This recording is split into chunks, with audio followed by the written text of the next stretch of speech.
Well, good morning, friends. Mark Holmes here, and as always, I want to thank you all for watching, commenting, subscribing, and being part of the Joe Boo Sports Report. Without you guys, man, it ain't working without you guys, so I appreciate you guys being here. I'm actually getting set up. My man, DMV, Dallas Cowboys, is a high school coach at one of the local high schools, and football is back. So we're actually going to live stream starting 1 o'clock his game, and we're going to have some little, some fun with it. It's football, man. We've got to support the next generation of football players. Who knows? Who knows? Some of these guys might make it to the NFL, 5 years from now.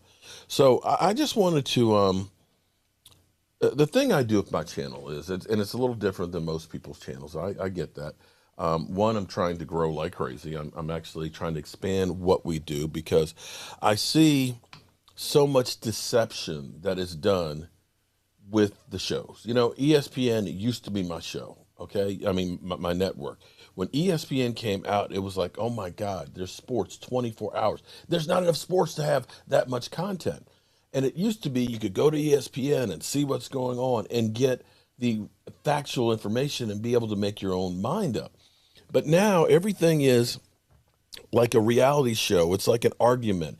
It's, trying to get people to click. And we understand that the bottom line for a business to succeed is you have to have people to come in.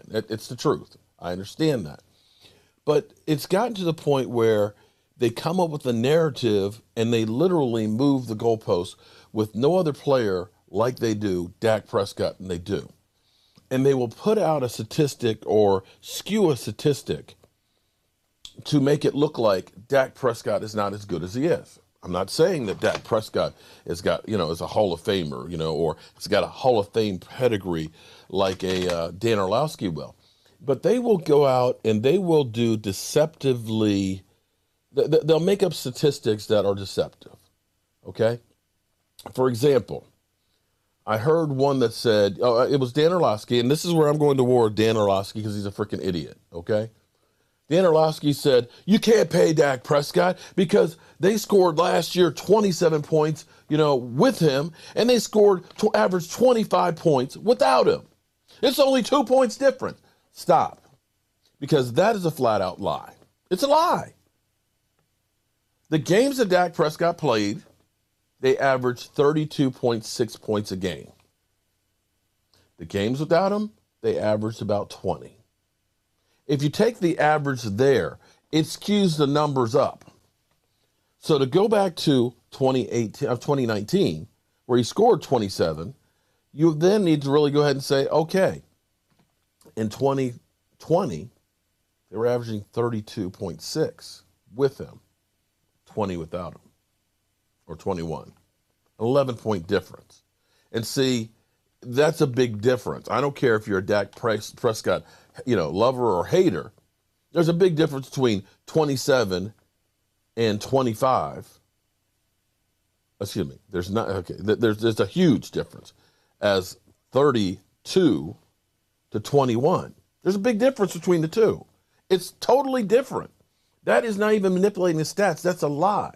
And they did the same thing with Dak Prescott over the last, however, 3 or 4 years. They're 29 and 24. Well, 7 of those losses, he wasn't part of. He didn't play in that game. That was counting this year. That counts all the games that Dak wasn't in. And see, this is where they keep moving the post because they constantly try and tell you he's not worth it. And people will fall into that and say, oh, Dak Prescott, man, he's a bum. Another one of these is, well, Dak Prescott, he's only got 1 playoff win. That's true.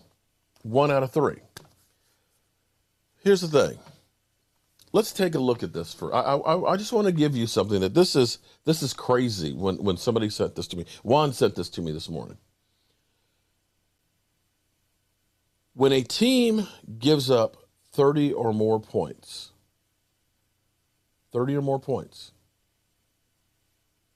nobody has a winning record. Nobody. So, as they put it, Dak Prescott, only 1 playoff win. The 2 playoff losses that are on Dak Prescott's resume, including one to Aaron Rodgers, mind you, that he had 304 yards passing, 3 TDs. The defense allowed 30 or more points. To put that in perspective, no quarterback in the history of the NFL,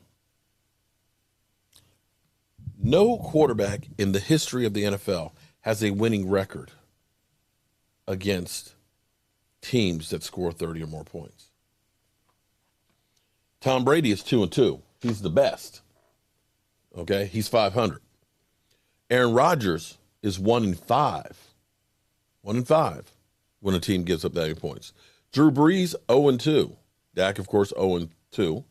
Joe Montana 0-3. Brett Favre 0-7. Peyton Manning 2-4. Russell Wilson 0-3. Troy Aikman 0-2. Steve Young 0-4. Ben Roethlisberger 0-6.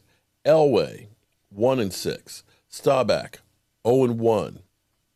Kurt Warner 2-2. Eli Manning 0-1. And for laughing shits and giggles, they got Wentz down there with the laughing face. Another one of these things that's always thrown at us is, well, he doesn't have a winning record against winning teams. You know that there's only 6 quarterbacks currently in the NFL? 6 quarterbacks currently in the NFL that actually have a winning record against teams with winning records. That would be Ben Roethlisberger, probably future Hall of Fame, Jimmy Garoppolo, and I'll say that they have a really good team. Lamar Jackson, they have a really good team as well. Pat Mahomes, Russell Wilson, and Tom Brady. That's it. That's the list. That's it. Period. And in fact, hold it, I think I may have had another one. Hold it. And let me give you another example here too, because while we're going on here. This is from 2009 and 2016 before Dak Prescott got there. The only quarterbacks that had winning percentage between then was Tom Brady, Peyton Manning, Russell Wilson, Ben Roethlisberger, Aaron Rodgers, Drew Brees, and Alex Smith. So if you want to go down, we can go to Tony Romo, which is .43. But the list, you see the list down here. The funny thing is Matthew Stafford is a 28. Just saying. Matthew Stafford. The Rams gave up the whole world for is a 28. So this is a case of they constantly skew the numbers to try and diss Dak, to try and say he's not really that good. But what the things that you're asking him to do, nobody is doing. Literally. Nobody is doing the things that they say, well, Dak doesn't do. Well, put out there that, only 6 people actually have a winning record against winning teams.